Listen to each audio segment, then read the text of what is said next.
Well, good morning, everybody. It's Sunday, the 19th of April, and you're live with Kevin Williams of Survival Skills Rider Training here in London, bringing you the Elevenses show to give us all something to think about other than lockdown.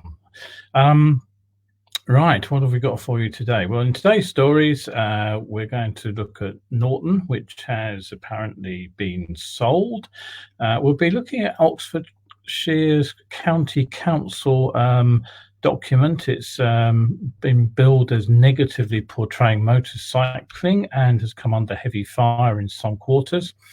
We'll have a quick look at when technology runs mad with a telescopic side stand that Honda have patented. And last but not least, we'll be looking at some core fitness exercises, which I think you'll probably find quite interesting, actually. Stay tuned to the end if you can, and if you can't, don't forget you can use catch up here on Facebook and over on my YouTube channel too. I'll give you the links to those later. Okay, if you have a comment, anything to say, question to ask, any suggestions for something you'd like me to cover on another show, be aware that you can drop it into the comment box. I will read it. I will get back to you at the end of the show when I've gone off air. and I will do what I can to accommodate you. So, okay, fire away if you need to. Right, okay, on with the first story of the day. The first thing I want to say is we have a very special guest coming up tomorrow. Now, I want to remind you about this. I have mentioned it before. I've got Paul Varnsbury coming on. We recorded an interview a couple of days ago now, and I'll be playing that as part of the series I've been running on Mondays about PPE, personal protective equipment, and the CE standards specifically. That'll be running, taking up all tomorrow's show. We overran a bit. I was planning to keep it to about 30 minutes or less, but Paul's such an interesting guy, we actually ended up with about 45 minutes of talk. So all other content I'll skip tomorrow, and we'll exclusively feature Paul Varnsbury talking about PPE and the CE standards. So pop that in the diary. Make sure you tune in tomorrow at 11. Paul's going to be the first of a series of guests that I've got lined up over the next few weeks. So make sure that you bookmark the show and keep coming back to see who's on. Before I go any further as well, I just want to give you a quick update on an item we covered on Friday. We were talking about how to look after the tyres on a stored bike. Now, one of the pieces of wisdom which I've seen on the internet is that you should lower the tyre pressure. And I did ask if this was actually a sensible question, if the bike's weight was actually resting on them. Even though we're not riding the bike, there will be pressure on those tyres. And one bit of info that came my way during the show was that, in fact, car dealers, when they're storing cars prior to delivery, they will overinflate the tyres, and then they'll let them down again on the PDI. So they're probably going up. The figures mentioned were 50 psi, and then dropping back to a more reasonable, sort of more normal 36 or so. So if you've got weight on the tyre, think about that. It might not be such a bad idea. The other comment was about whether or not it's a good idea to put an old carpet under the wheel. I wondered what it actually achieved. As I said, it certainly won't protect your tyre from contamination because your drive is probably cleaner than the road. But it was mentioned that the cold surface can cause damage to the molecular structure of the tyre. Okay, so here in the Northern Hemisphere, of course, we're heading into our summer, so temperature's warming up nicely at the moment. This is a bit chilly at night. But down if you're south of the equator, then you're headed into your winter. So maybe if you've got a bike stored up, think about a piece of old carpet under those tyres to protect them.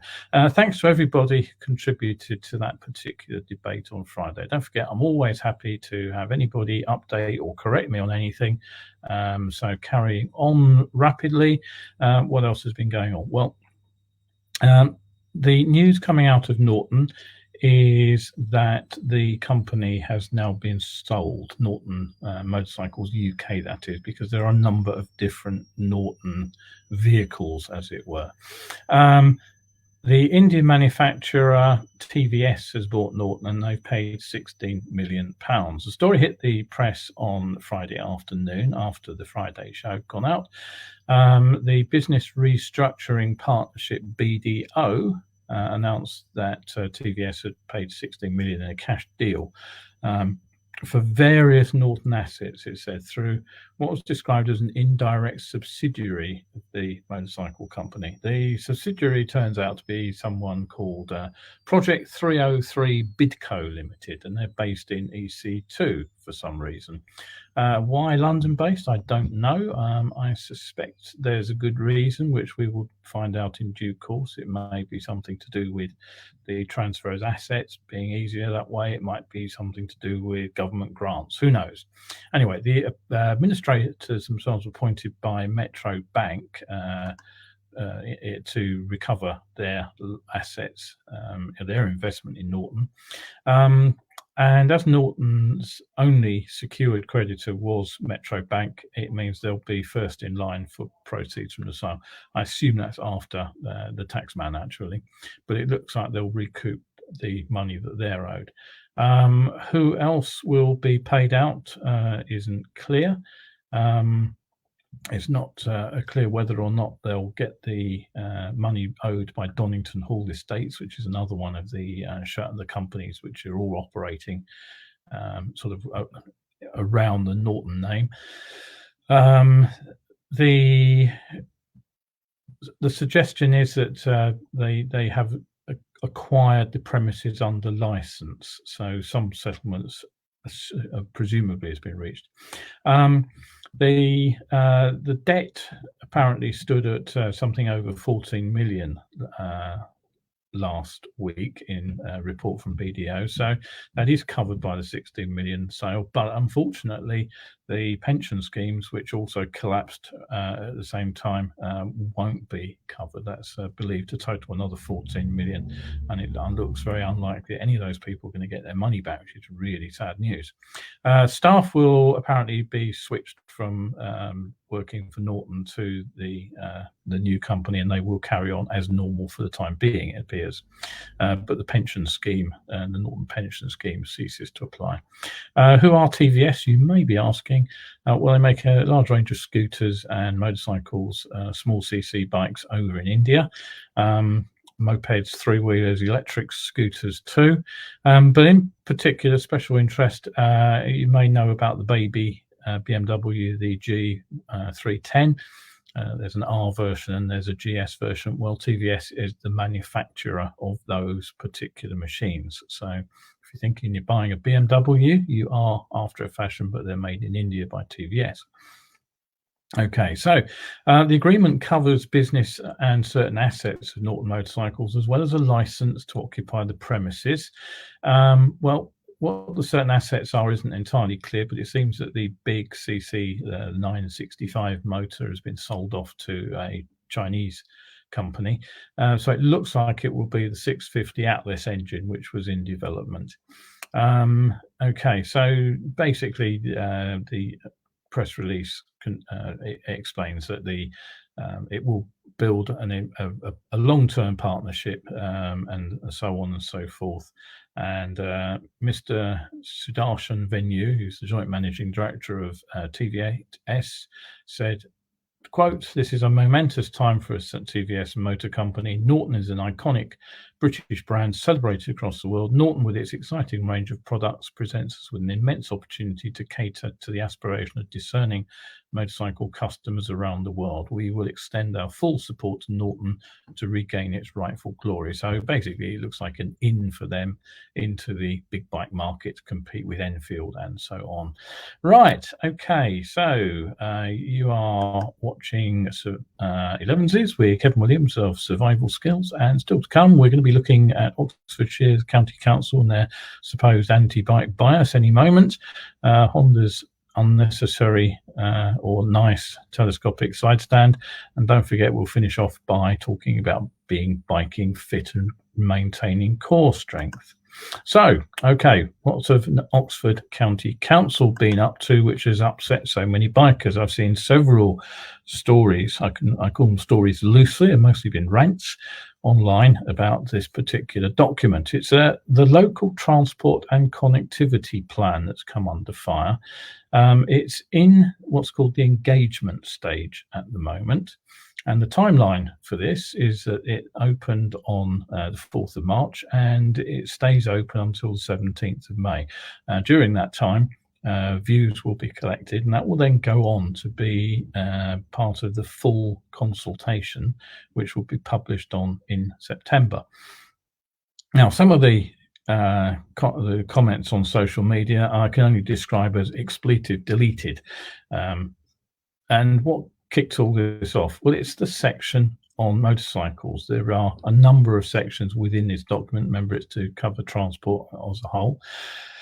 But it starts badly. Let's just read you what the document says. Motorcycles, motorbikes are a fully motorized individual transport mode. They are used for less than 1% of journeys nationally, whilst ownership starts at around 1.2 million motorbikes in the UK. They are part of the transport fabric around Oxfordshire. So far, so good. Nothing controversial there.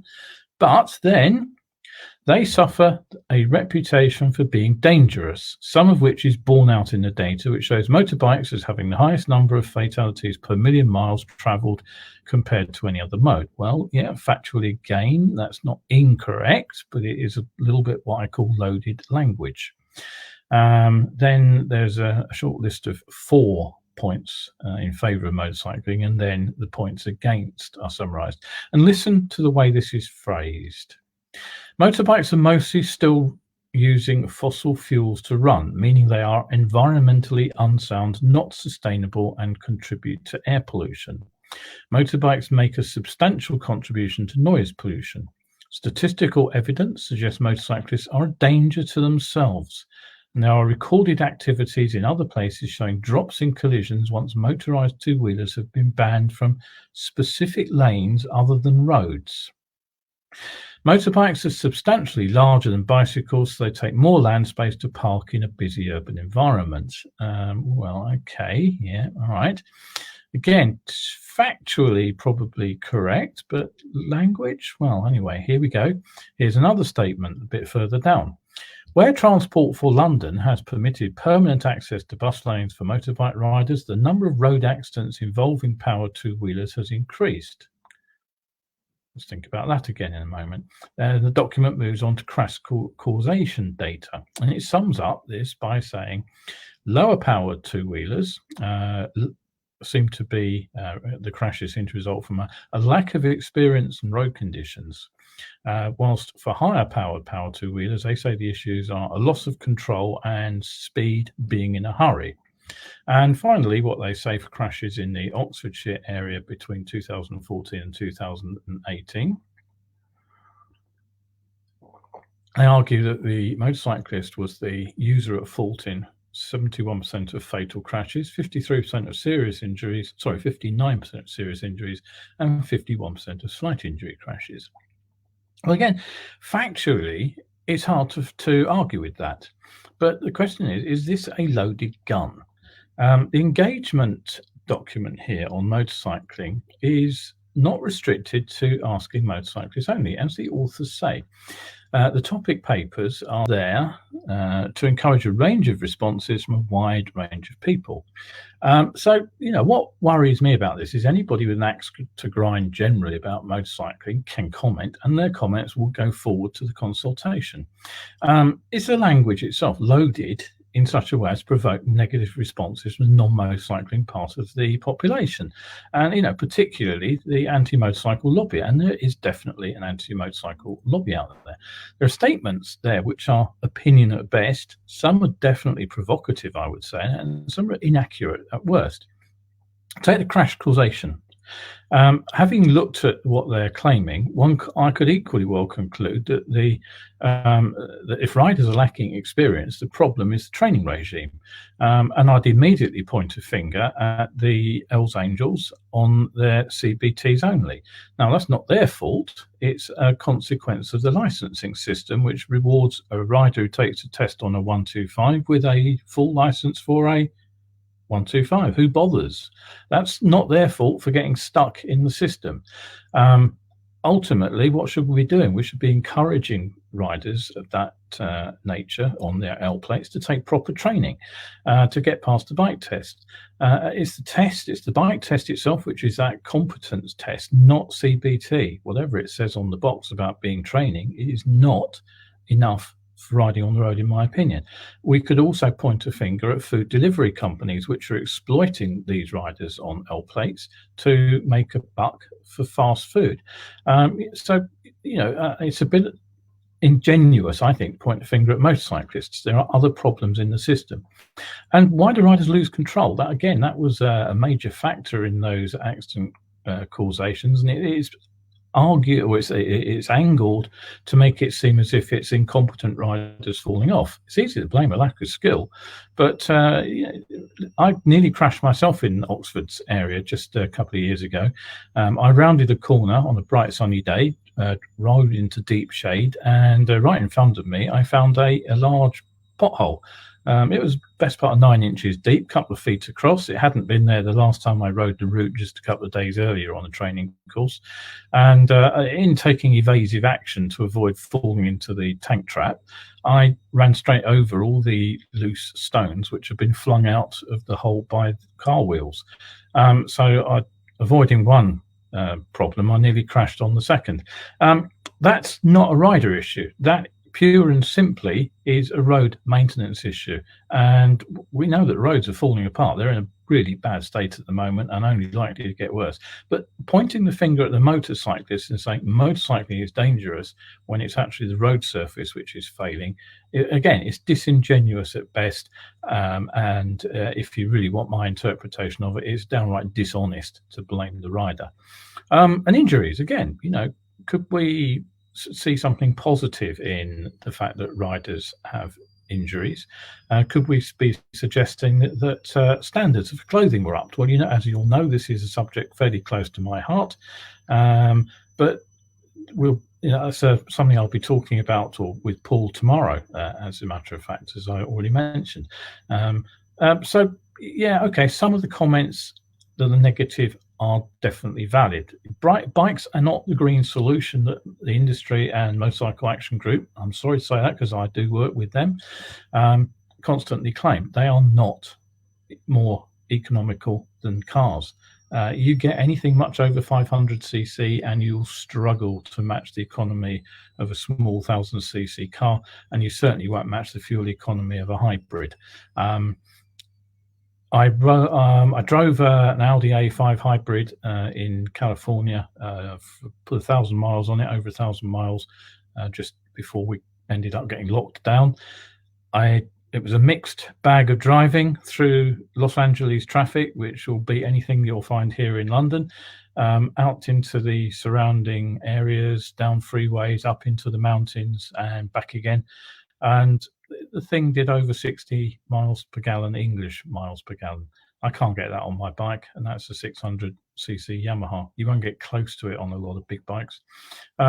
Noise, yeah, that's our own fault. If you've got a loud exhaust stuck on your bike, as I keep saying, you are hammering your own nail into your own coffin as far as motorcycling is concerned. It's just another weapon for the bike haters to target us with.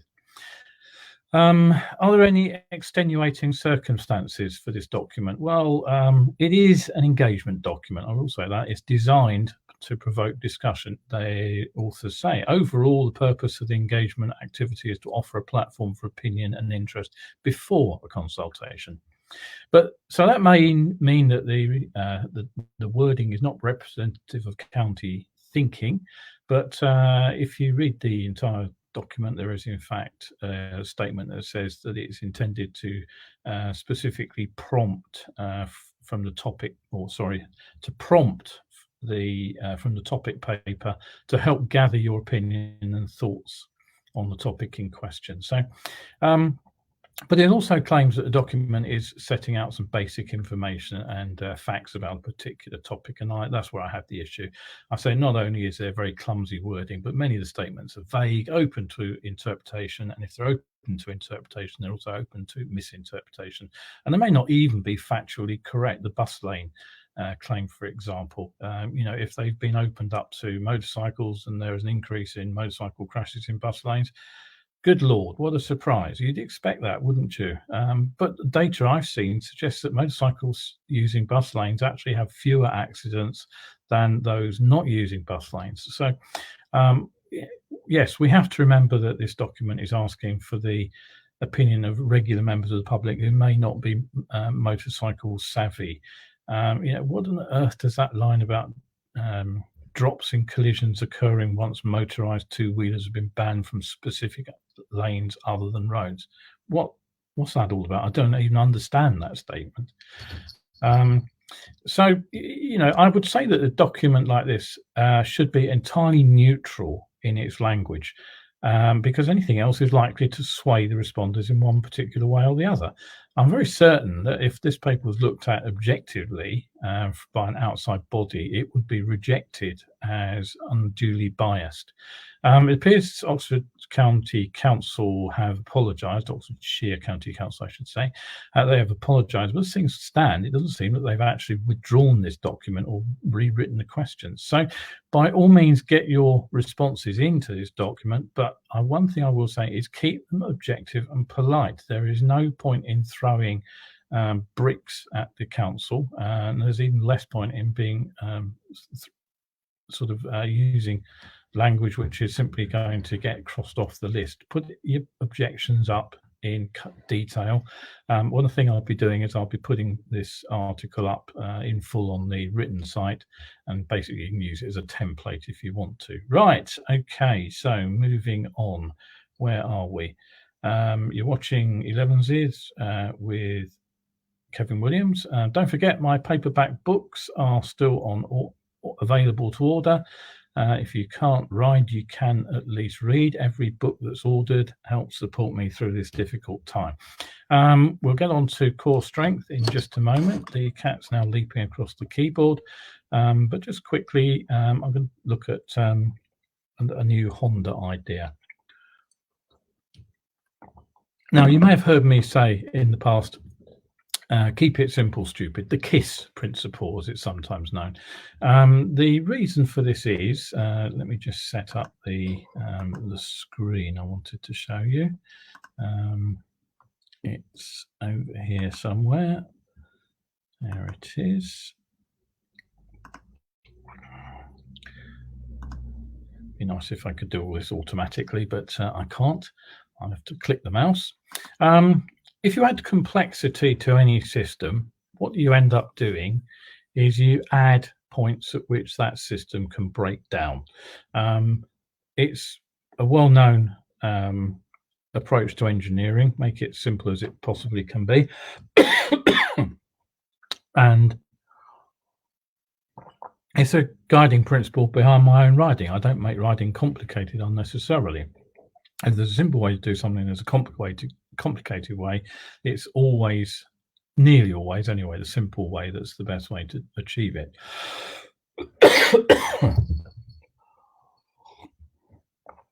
Right, so braking for corners is a good example. If we brake upright and things go wrong, we'll skid in a straight line. If we brake into a corner and we skid, things go wrong very quickly indeed. Excuse me. Right, so too much talking.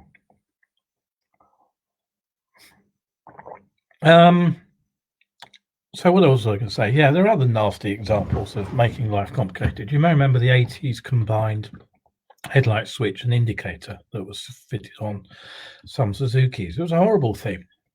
Every time I tried to use one, we had some of them on the training bikes we had, I ended up sliding the thing the wrong way. Not surprisingly, Suzuki went back to the standard 2-button system. So have a look at what Honda have come up with. Now, we all know how a side stand works. It's basically a chunk of metal with a hinge. You push it down and forward with your foot. When it stops moving, that's when you're ready to put the bike on it. Kick it backwards and it flips up automatically with a spring, ready for you to ride away. It's simple. It's just a piece of metal and a pivot point and a spring. Three components. And if you don't let it rust solid, it just works.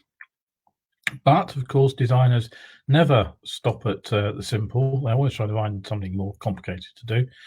And Honda filed a patent out in Japan for a 3-part telescopic side stand. You can see the diagram there. And how this works is that you have to push it down first of all. Then you have to rotate the side stand section by section with your toe against the sort of like the tang to get it to lock. Yeah, and then finally you can put the bike on it.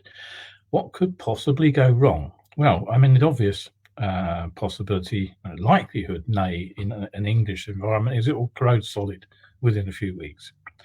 But what happens if you don't get the stand pushed, rotated far enough? It won't lock, will it?